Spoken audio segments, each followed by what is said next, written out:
तो अब कल फिर संसद बैठेगी, कल राहुल गांधी जाएंगे बोलने के लिए, बोलने दिया जाएगा, नहीं बोलने दिया जाएगा, नारेबाजी होगी, जो भी होगी। इससे पहले थोड़ा राहुल गांधी को डरा दिया जाए, भारतीय जनता पार्टी ने सोचा। तो किसी भी बिना कारण, बिना किसी केस के, बिना किसी एफआईआर के, बिना किसी मुद्दे के, बिना किसी बात के, उन्होंने कहीं जम्मू कश्मीर में कोई बात कही थी, उसको लेकर के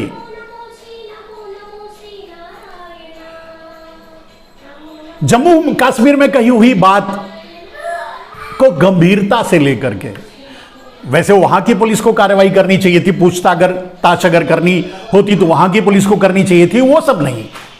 आपने देखा कि सेक्सुअल हैरेसमेंट का आरोप दिल्ली में, दिल्ली की शायद महिला की अध्यक्ष हैं स्वाति मालीवाल, उन्होंने भी लगाया, एक और भारतीय जनता पार्टी की शायद कोई हैं, उन्होंने लगाया अपने लोगों पर इस तरह का आरोप।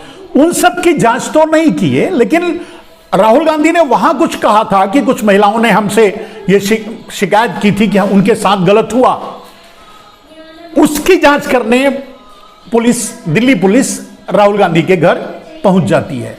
अब इसको आप अलग तरीके से देखिए, मैं तो सीधा एक तरह से देख रहा हूं कि मात्र राहुल गांधी को डराने के लिए कि राहुल गांधी डर जाएंगे, कल संसद में पहुंचकर ये नहीं कहेंगे कि मुझे बोलने दो, और सभासद को शर्मिंदगी झेलते हुए माइक ऑफ करना पड़े, ये स्थिति ना बने, इसके लिए डराने के लिए चले गए।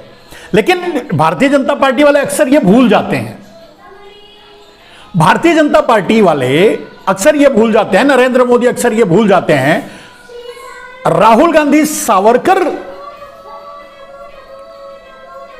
की वंशावली से नहीं आते, राहुल गांधी सावरकर की विचारधारा से नहीं आते।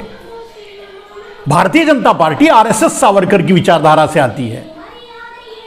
तो डर के चुप हो जाना, अपनी भाषा बदल लेना, अपनी लड़ाई बदल लेना, अपनी लड़ाई के तरीके बदल लेना, पीछे हट जाना, डर जाना, ये राहुल गांधी से अगर कोई उम्मीद कर रहा है, या नरेंद्र मोदी या भारतीय जनता पार्टी उम्मीद कर रही है, तो गलत कर रही है,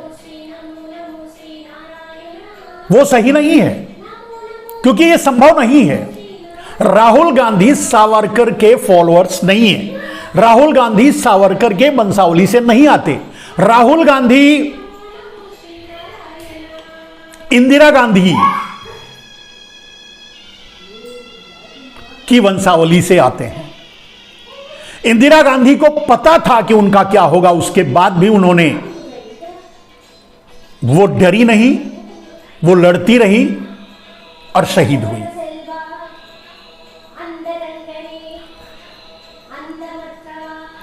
राजीव गांधी को पता था कि वो क्या कर रहे हैं, उसका परिणाम क्या होगा।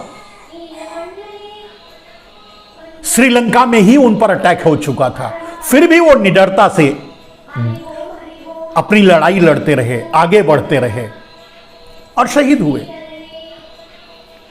अब ऐसे खानदान से, ऐसी वंशावली के राहुल गांधी से नरेंद्र मोदी या सावरकर के फॉलोअर्स ये उम्मीद करते हैं कि उन्हें पुलिस भेजकर डरा देंगे और वो संसद में अडानी का मुद्दा नहीं उठाएंगे, तो ये गलत करते हैं। उन्हें अपनी सोच को सुधारनी चाहिए, बदलनी चाहिए।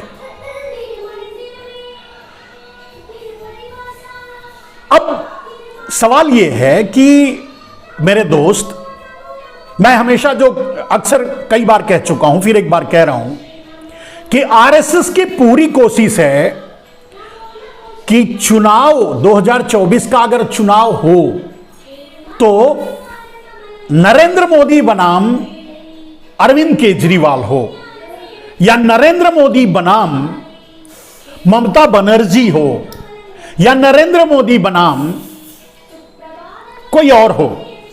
उनकी पूरी कोशिश तो यही रहेगी कि नरेंद्र मोदी बनाम अरविंद केजरीवाल चुनाव हो। डाइवर्ट करने की कोशिश, अगर मान लीजिए अरविंद केजरीवाल कि ऐसी स्थिति नहीं बनती, उनको सामने करने का मौका नहीं मिलता, तो किसी और को आगे बढ़ाने की कोशिश करेंगे। भारतीय जनता पार्टी की पूरी कोशिश, पूरी ताकत, पूरी साजिश, आज आरएसएस की पूरी साजिश, पूरी ताकत इस पर काम कर रही है, पूरा उनका टूल किट इस पर काम कर रहा है कि चुनाव राहुल गांधी बनाम नरेंद्र मोदी ना हो, क्योंकि नरेंद्र मोदी अब बहुत पीछे छूट चुके हैं। नरेंद्र मोदी किसी भी कीमत पर राहुल गांधी को नहीं पछाड़ सकते। तो नरेंद्र मोदी को बचाने के लिए चुनाव नरेंद्र मोदी बनाम अरविंद केजरीवाल करने की कोशिश आरएसएस कर रहा है। यह दूसरा मुद्दा जो आपको मैं बताना चाहता हूं और पहले भी बता चुका हूं। इस कोशिश में कितना कामयाब होगा, कब होगा भी नहीं होगा नहीं मालूम। अगर इसमें मान लीजिए कि आरएसएस और नरेंद्र मोदी, मोदी जनता पार्टी अगर इस कोशिश में कामयाब नहीं हो पाए, चुनाव को नरेंद्र मोदी बनाम अरविंद केजरीवाल नहीं कर पाए, तो डाइवर्सन करने के लिए नरेंद्र मोदी बनाम ममता बनर्जी करने की कोशिश करेंगे, नरेंद्र मोदी बनाम टीआरएस करने की कोशिश करेंगे, नरेंद्र मोदी बनाम और कोई और नाम लेके आएंगे, तीसरा, चौथा, पांचवा। नरेंद्र मोदी बनाम राहुल गांधी के चुनाव से पूरी तरह से आरएसएस और भारतीय जनता पार्टी दहशत में है, भाग रही है, मुंह छुपा रही है, और वो आप देख रहे हैं और वो संसद में दिखाई दे रहा है। राहुल गांधी और विपक्ष भी, विपक्ष के हाथ में और राहुल गांधी के भी हाथ में कह सकते हैं कि एक मुद्दा अडानी का जो मुद्दा मिला, अडानी, गौतम भाई अडानी का जो मुद्दा है वो एक बहुत बड़ा मुद्दा है। उसमें प्रधानमंत्री नरेंद्र मोदी सीधे शामिल हैं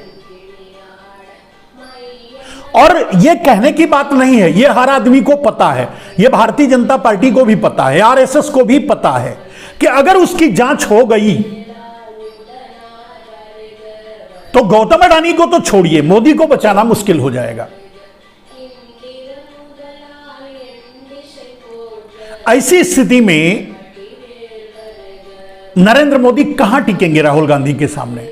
राहुल गांधी मतलब अगला चुनाव अडानी के मुद्दे पर ही होगा, यह तो अब तय हो चुका है। इससे बड़ा मुद्दा विपक्ष को अब नहीं मिलेगा।